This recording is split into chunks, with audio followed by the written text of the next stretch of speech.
I know that we all make these decisions every day about a whole bunch of things, but sometimes there are a lot of emotions attached to decisions we make.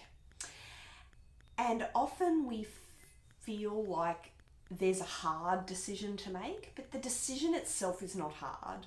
It's just the emotions that have kind of built up around the topic. So when you've moved those emotions away and you make that simple decision, wow, the world just opens up and amazing opportunities appear. So what decision have you been hesitating on?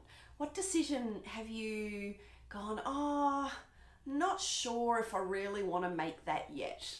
Whatever that decision is, move some emotions aside, make the decision and see what appears for you.